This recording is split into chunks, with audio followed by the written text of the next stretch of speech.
Bonjour, bienvenue à Méditation quotidienne pour les femmes.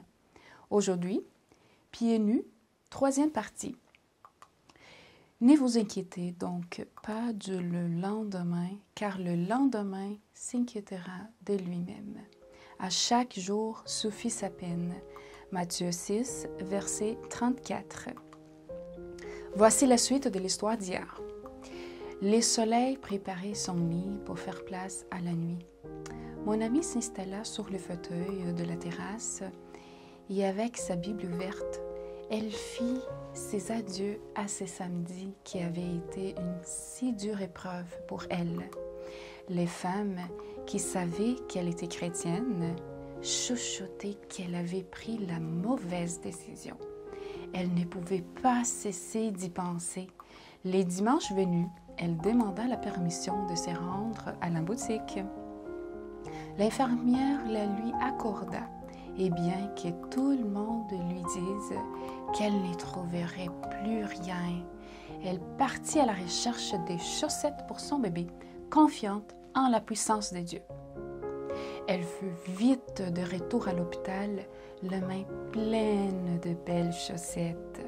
Par erreur, il était resté dans la boutique un paquet de paires de chaussettes vraiment belles.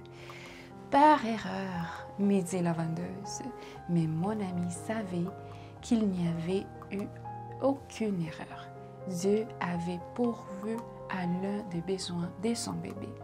La nouvelle se répandit dans tout l'hôpital et plus d'une patiente sortit à la recherche d'un miracle semblable à celui-ci qui venait de lui arriver. Dieu n'avait pas seulement répondu à son besoin matériel, mais aussi à son besoin spirituel. Il avait exaucé sa prière et démontré publiquement qu'il couvre le pied de ses enfants par la chaleur de son amour. Notre foi n'est pas toujours récompensée par un miracle. Si on était ainsi, notre foi serait sujette à l'arrivée de ces miracles. Mais Dieu désire que nous ayons confiance en lui, même si apparemment parfois nous ne recevons pas ce que nous demandons. Dieu ne se trompe jamais quant au moment convenable de nous combler de ses bénédictions. Si tu demandes quelque chose de précis et ne le reçois pas conformément à tes souhaits, ou si au contraire tu reçois ce que tu n'avais pas demandé, souviens-toi que ta foi se fortifiera au cours de l'entente. Les dieux du passé est toujours les dieux du présent et il sera les dieux de l'avenir parce qu'il tient ses promesses. Confie-toi en lui car le lendemain lui appartient. Bonne journée dans le Seigneur et à demain.